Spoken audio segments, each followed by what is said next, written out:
Okay, so here we are today trying to give you our first impressions of the 2022 Ioniq5. This is the base all-wheel drive version of the car with 320 horses, the long-range battery with 77 kilowatt hours.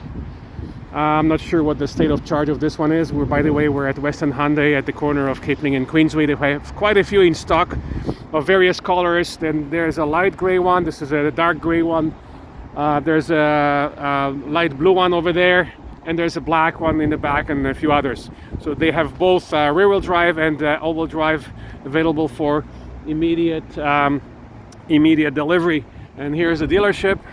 It's a Queensway Hyundai. So here we are. Here's the vehicle. All right, and let's jump inside and give you our first drive impressions. Okay, so let me quickly turn down the radio and switch to wide angle positioning of this. We were not given much instruction in terms of how to handle this car, but we'll figure it out. We'll see how easy it is to use the car. So we are in wide angle mode. There you go. And Junior is in the back operating the phone. Let's see how intuitive all the controls are. The dealer was kind enough to give us time by ourselves in the car. We have 10 minutes to test drive this car. There we go. It's manual adjustments for the wheel. It's a good driving position. This is a base car, so it's cloth seats, steel roof, but it's okay. All we want to get today is the impressions of driving the all-wheel drive version of the car. So the gear shifter is here. It's in park now. We're in drive, so it's kind of similar to our i3. You can see the gear positioning is right here. So the park, that's park is by. It's basically almost identical to the i3. So it's in park, drive, neutral, and rear. There you go, rear, neutral, back to drive. You see the positioning of the gears here as well on your center on the dashboard in front of you. You have the rear view camera. Battery is at 59%, showing 251 kilometers. We have the climate on. Do we have it on actually? Auto. Now we have it on, and we don't need it at 27 degrees. Let's take it down to our favorite 18 degrees. There we go, 27. No, that's too much. Somebody likes it warm that was driving it previously, I guess. Let's keep it at 18 degrees automatic. And the range that went down a little bit, so 227 kilometers at 59%. So you can do the math, what it would be based on the full battery. Obviously, it's going to depend on the weather outside, your climate settings, and how aggressively you drive it. So today we're hoping to give it, a nice try and feel the all-wheel drive 320 horses under the hood. Okay, so let's go. We're gonna go on Kipling and then on to the QEW. Hopefully there won't be any traffic jams. Let's see if we can switch it to let's see, the home button and map navigation EV. There we go. Charging station, so it should give us the statistics about it. Just gives you the battery 59%. I don't know, we'll try and pull up the statistics of our test drive afterwards. And the different modes. We watched some other videos of other people driving it.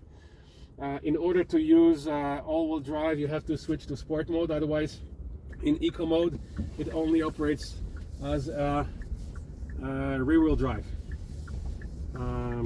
So let's see if we can figure out how to switch the modes. Let's adjust the mirrors a little bit. No rear wiper. Let's see how annoying it is. It's a rainy, wet day today. A lot of people complain about the rear windshield getting dirty. We'll see how big of an issue it will be during our test drive. Let's see if we can see here the different modes. So far, drive mode. Here we go. There's a little manettino, as the Ferrari people call it, right on the steering wheel on the left here. So I guess we press it. Snow, eco, and it changes the distance, the range up to 258 instead of 233.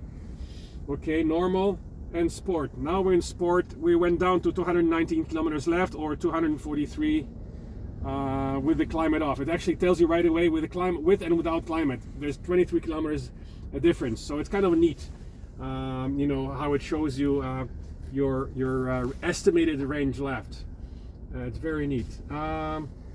Steering wheel heat. There's your autopilot settings. The regen is strong in the sport mode. And the rear windshield is getting a little dirty, but we'll see how it continues. And we'll see how well this car accelerates with its 320 horses onto the highway speed. We're just merging onto the QEW and then onto 427. There we go. So it definitely, it's the accelerator pedal is very sensitive in sport mode. I'm not even pressing it that hard. Let's just see if I slow down. Some people try to do it from full stop. It's powerful, but it's not overwhelmingly so. We're hitting some traffic, unfortunately, on the ramp to 427, but we'll take collectors from there to make a loop back to the dealership so that we can try and see the highway acceleration.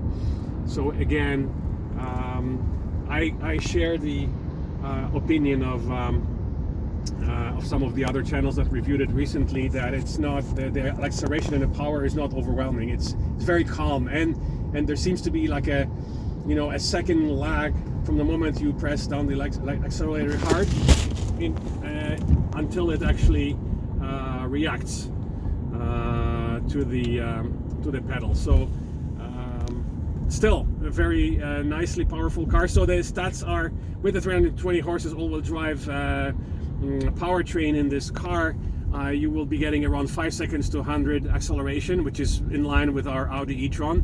We just took some pictures side by side with our Audi e-tron to give you an idea of size, and the cars height-wise, they seemed, and width-wise, they seem to be very similar, surprisingly enough. Of course, we put our Audi in the lowest suspension setting, and then they're very similar height. The Audi seems to be a bit longer, so we'll post those pictures for you to compare sizes. And of course, there's some broken car on the side of the road. Let's see, the wipers are regular wiper stack, which is nice. Yeah, the rear window is starting to get real dirty, so I can see where those other reviewers have kind of mentioned it. So will we, because I think it's a pity, and I think down the road it would be nice if there was an option to have the rear wiper. So let's try and accelerate. Yeah, it's got the good power, definitely good power. Not overwhelming, not like scary fast, but powerful enough for accelerating onto the highway, merging onto highway speeds, etc.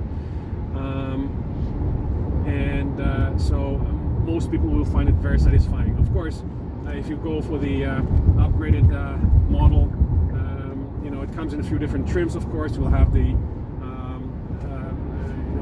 better seat materials. We'll have the panoramic roof.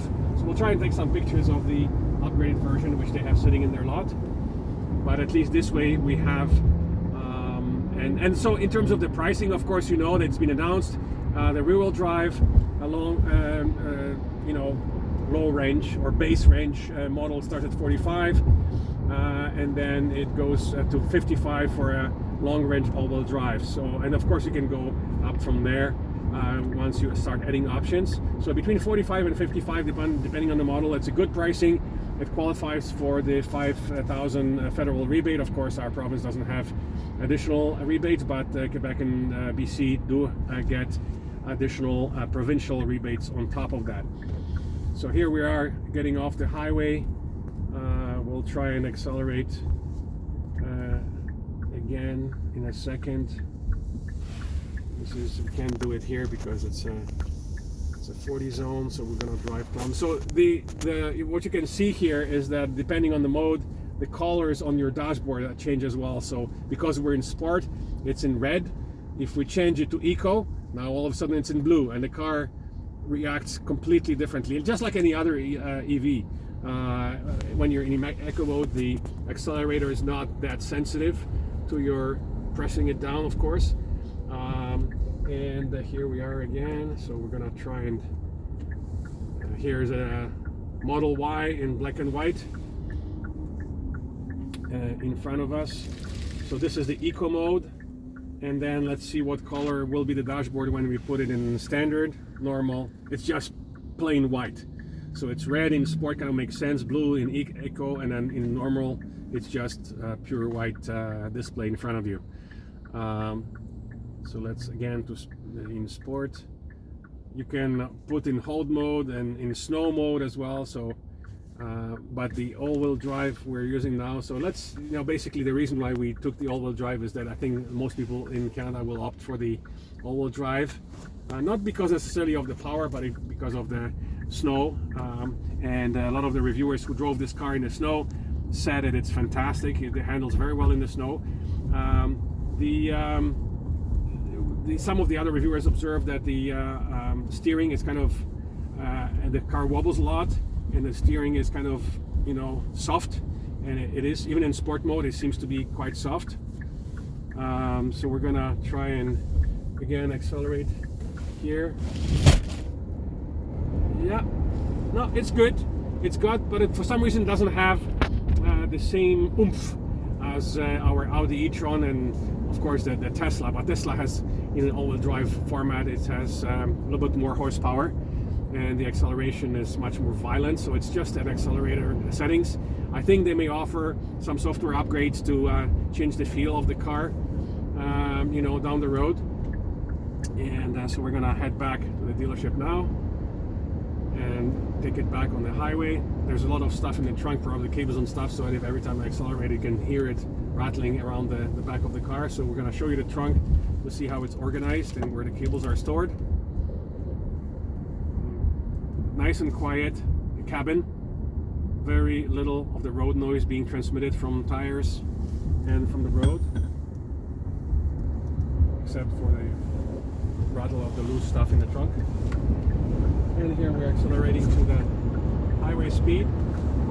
Again, quite nice, but not violent like Tesla. Of course, you can compare it with the Y Performance. You would have to compare it with the Y Long Range, which we did not drive. We only drove the Y Performance. So one of these days we'll probably take a regular Y Long Range for a spin, try and compare them maybe side by side, because these two dealers are very close together. So here we are, we're gonna exit back at Queensway, and then we'll try and review the stats when we are stopped at the red light. Now we're gonna try and figure out how to pull the stats of the consumption and everything else. Here we go, we have 209 kilometers of range left, and we'll try and go back to main menu, map, navigation, phone protection, climate. That's for seating, seat heat and cooling most likely, valet mode, quiet mode, setup, blue link, media, radio, etc, etc. So in terms of the EV display, there we go. As a DC charger, AC charger, it gives you the, I guess when you're charging, you're setting the how far you want to charge it on both AC and DC, which is kind of nice. That's energy information. I don't know if we can see Display off, split screen. If we can see other consumption, we'll probably, when we stop the car, we'll try and figure out if there is a way to display the consumption. I'm sure there is. Otherwise, it might be here. That's just the radio. Sirius. Okay, so we'll take it down. The displays here. There we go. So we're just changing the different displays. Trip, average. Yeah, we have the consumption here on the main screen. Average 28.3 kilowatt hours per 100 kilometers. Obviously, it's been driven hard, as any other demo car would be. So it's showing, our trip of 7 kilometers, average 28.4, because we've been using it quite hard for the past 22 minutes. Okay, so there we go. That's a compass display like this. That's your. We haven't tried the Autopilot, so we'll try and see if we can turn it on. We have an advanced green. Sorry about the noise. Everything in the trunk is moving around. Okay. Let's see if we can turn it on.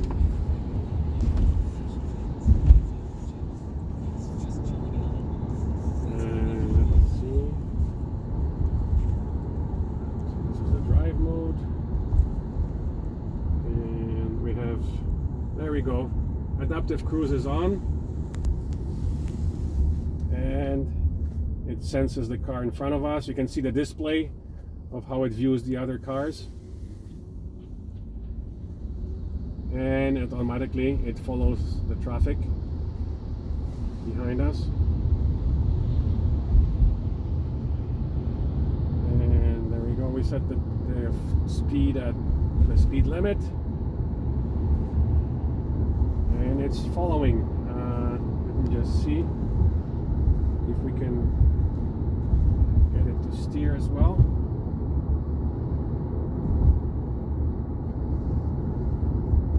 Yeah, it should be auto steering now. So some signs flying with the wind. I guess even though it's on, because we're not on a highway, it likely cannot sense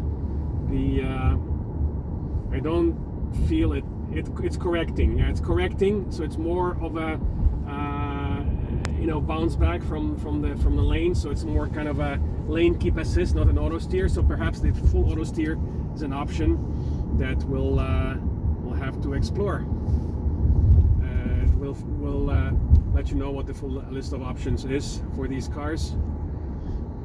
We're set at the highway speed, so we could see it correcting, bouncing off the lane in auto steer or in lane keep assist, and keeping the distance from the car in front of us. So we'll find out if the full auto steer can be had perhaps as an option from the dealer. Other than that, the interior is quite nice. Obviously, I think some will go for the upgraded interior, get the more luxurious look, and the panorama roof.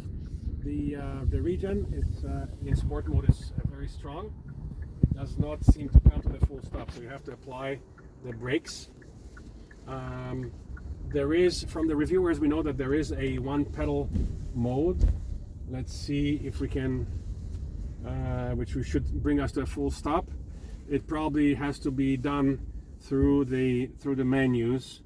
Valet mode, quiet mode, setup, sound navigation, vehicle, Bluetooth link, drive mode, eco mode, driver assistance, driver's convenience. There we go. Highway driving assist, highway auto speed change, so that's on. Speed limit, warning timing, warning volume, driving attention warning. There's a lot of then we don't see the one pedal drive option here, but we know from other reviewers that there is the one pedal option you can turn on or off. So perhaps you have to go through all the menus to figure out how to do it. Otherwise, it has a very strong regen, but it doesn't slow all the way down. So it's not a full one pedal driving. Okay, so let's bring the car back. So here we go again. Reverse, nice rear view camera, and then we'll basically show you the after you know, muddy, rainy test drive. We'll show you what the rear windshield looks like after. It's not too bad. I can still see back, so it's not a major disaster, but I think a lot of people would appreciate a rear wiper for sure. And we heard it from a few both reviewers and owners who took delivery of these cars. So park is right here. So you saw our consumption was quite high at 28.8, but we drove it hard, as you saw. Very nice interior. I like the screens. I kind of personally prefer the black on black screens in the Kia EV6, and most of the other manufacturers seem to be doing black screen with a black background. Here it is basically a contrast. So I'm not sure if they will offer other options for the dashboard. For now, that's what it is. Okay, you have two cup holders here, a lot of storage under here. There's an opening storage right there, kind of similar to other cars. Another storage here, flat floor, and the same in the back. A lot of storage in the doors. And it's a pretty simple car. All the controls are easily accessible here. You can, of course, use the touch screen, but you have most of the other stuff is on your steering wheel and around here. Same for climate. So it's pretty simple to use, very intuitive. No issue driving it without any instruction from the dealer. Okay, so thanks again to Queensway Hyundai for letting us drive this Ioniq5. If you have any questions, please post them in the comments, and as usual, don't forget to click that subscribe button on our YouTube channel. Thanks for watching.